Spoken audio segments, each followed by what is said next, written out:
Good evening, ladies and gentlemen. My congratulations to Wei Chin and the Very Quiet Studio for organizing this forum, Grief Separation, and to bring to focus an aspect of human experience that is usually under wrap.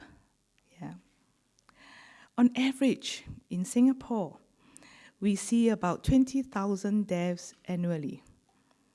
And depending on the life stage of the deceased and the extent of his or her social circle, the number of people and who would be bereaved by the loss may vary. For example, the death of someone very elderly may be mourned by relatives of the peer generation and mainly by the younger generations. The death of someone younger in life, for example, in his 40s, may aggrieve his elderly relatives, the same generation of siblings and cousins, as well as young dependents. Colleagues and friends may be affected too. The circumstances around some deaths may leave the bereaved with much deeper grief than others.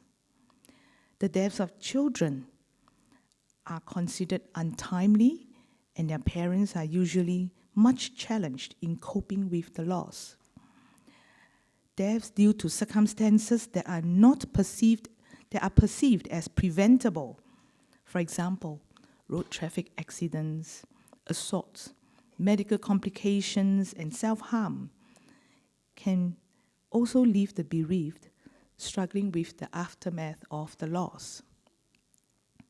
Even so, while grief is a universal experience, it is unique to every individual.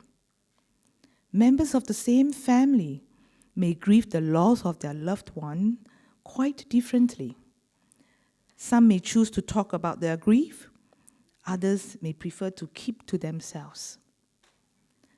Some need to talk to their own family members, while others would rather talk to someone outside of the family. Between 2017 and 2018, together with some of my professional colleagues in social work, I undertook a local study to understand the lived experiences of the bereaved people in Singapore. That study was undertaken by Singapore Hospice Council and funded by the Temasek Foundation Cares. We examined the needs of the bereaved and how they have been supported in their grief. We interviewed people who have lost a loved one to illness 6 months to 4.5 years ago. We also conducted group discussions with healthcare workers, social workers, counselors, representatives of different faith traditions, school counselors, teachers, funeral service providers, grassroots volunteers, and insurance agents. Because all these are professionals and people in the community who are likely to come in contact with the bereaved. I would love to interview the police as well, but there's just too many red tapes to clear. And then time did not permit us to do so. Otherwise, they are one of the biggest stakeholders in the support for the bereaved. With the bereaved, we interviewed them. We asked them about their caregiving experience before the death occur, because our assumption is the caregiving experience can affect the bereavement experience. We asked about the challenges they faced when death of their loved ones was imminent, and what happened after the death of their relative. So let me go by these 3 time frame to explain the experience of the bereaved. Before the death of their loved ones, we found out that some caregivers struggled with their physical and emotional well-being. The caregiver's own physical and emotional well-being.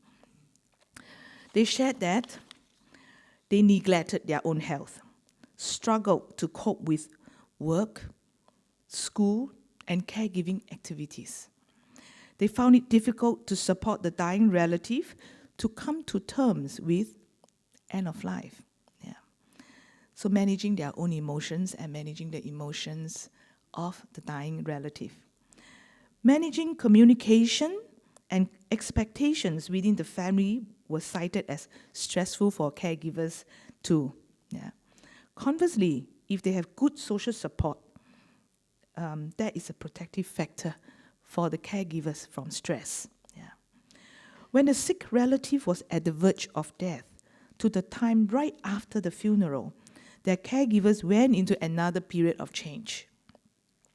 Their care entered the final phase, and after the funeral, they had to adjust to a new life without their loved one. So their role of caregiver is no more.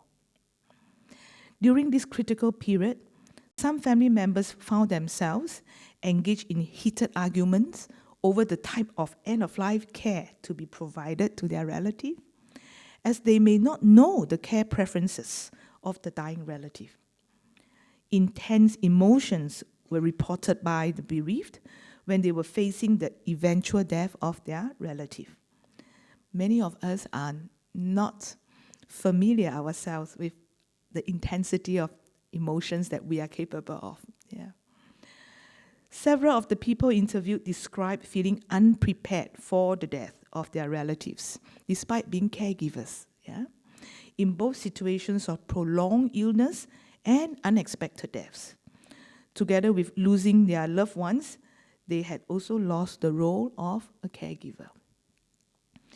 The way healthcare providers handled the active dying stage was reported as having an impact on the way the bereaved deal with the death, as well as their well-being after the death of their relative. The language used by some healthcare professionals might be lacking in sensitivity and empathy. In other instances, the explanations provided by medical professionals might not have been clearly understood by the bereaved, leaving them with unanswered questions. Some of the bereaved struggled with intense emotions immediately following the death of their relatives. 6 months after the death, some people interviewed indicated that they were unable to reconcile with their feelings, such as sorrow and guilt. A few of them admitted to having thoughts of self-harm or were worried that a family member was at risk of not coping. Feelings and thoughts of guilt and regret appeared to weigh heavily on the minds of the younger bereaved in the age group of 21 to 40. Some interviewers disclosed that they were reluctant to look for help as they did not want to burden others, they did not feel understood, and the help they received earlier from their social support network was not helpful. Yeah. And they were afraid that conversations and relationships might become awkward. Yeah. Financial difficulties were mentioned during the caregiving and the bereavement periods. How well a bereaved person adjusts after the death of their loved one also depended on the workplace environment, the sharing of the roles and responsibilities that belong to the deceased person, yeah, like a widow who now have to take on the role of her late husband, yeah, doing a lot of things that she was not familiar with before, and whether there were other difficulties during that period. Do you have other life stressors that are concurrent during your period of bereavement?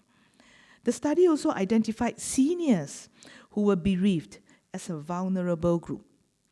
They usually had fewer social interactions after the death of their loved ones. Their network shrink with the passing of their peers. Yeah. And they would have little contact with friends while busy with caregiving, and they might not be used to confiding in someone other than their loved one who had passed. How do they want to be supported during bereavement? Meeting with others who have a similar experience was quoted to be helpful. An aspect usually not well recognized as part of bereavement is the changes and adjustments the next of kin have to make after the death of a loved one. So practical matters sometimes take precedence over emotional grief reactions. Yeah, you don't have time to feel. You're just coping with the day-to-day demands. Yeah. There was also the expressed need for information and resource to be more readily available to help caregivers and the bereaved navigate their way ahead. Yeah, where do they get help? They need help, but they don't know how to get help. Some bereaved interviewees discussed the need for institutions to exercise flexibility to meet the urgent needs of vulnerable groups, who include widows with young children and old widows who were alone and lack financial security. Yeah. So if you want to move out of your HDB flat to be closer to your in-laws or your parents, in order for them to support you with child care, for example, it's not that easy, yeah, to just decide to get a new house and move out. When should grief support start? We learned from the study that it starts before the death occurs. Care services, supportive schemes, better coordination of care, and societal attitudes supporting the dying relative and the caregiver are likely to influence the subsequent bereavement experience. There are many competing demands to care for someone who is dying. One working spouse mentioned how colleagues might not be understanding of why, after taking so many no-pay leave to care for his wife, he had to ask for more time away just to be able to spend the last moments with his spouse. All the time struggling with no income, but increased expenses. Even if money was not a concern, trying to get all the services and equipment in place for care was a juggling act if one is all alone and have to stay close to the dying relative. Yeah. So planning for care in advance will contribute to the well-being of the bereaved in time to come. I can't emphasize more how important such conversations are. The end of a relative's life may mark the start of a new reality for people left behind. Support at the family level is a predeterminant of a well-adjusted bereaved individual.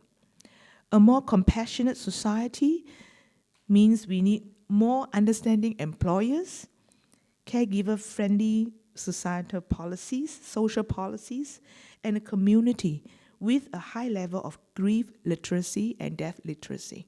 Yeah. These are essential elements as part of a more concerted effort by all of us to support one another to navigate the inevitable transitions of human life. Yeah, so it takes a village to support someone who's dying and the bereaved. Let me now turn to the perspectives of the other stakeholders who are in contact with the bereaved in the course of their vocation and community involvement. One of the key recommendations from all the professionals and people that we interviewed who took part in the group discussions was the setting up of a bereavement center to make it easier for people to learn more about dying, grief, and bereavement, and to get help to cope better. They reported that there was a lack of what I call signposting. You don't know where to go to look for help, for people who need support. For example, when a funeral director meets someone who needs bereavement support, he would not know where to refer this person to. Yeah. After the study was completed, I approached Montfort Care to start a grief and bereavement center. Yeah, so a study should not just stay as a study. Based on the recommendations, we have to take actions, right? I started the center. We call it Grief Matters. Yeah, I don't mince my words. Yeah, emphasizing the need for us to recognize grief and to deal with matters related to grief. The center was started at the beginning of this year. Not only do we support people with their social and psychological needs at the end of life, but we also run education courses to help seniors plan their care. When we have a better understanding of the dying process and are better prepared for it, we allow those who are left behind by our own death to cope better with the loss. I now look forward to hearing from the panel of speakers tonight on the aspects of culture and faith traditions that have the potential to help us navigate our grief as we face our own deaths and the deaths of our loved ones. Yeah. Have a good evening. Thank you.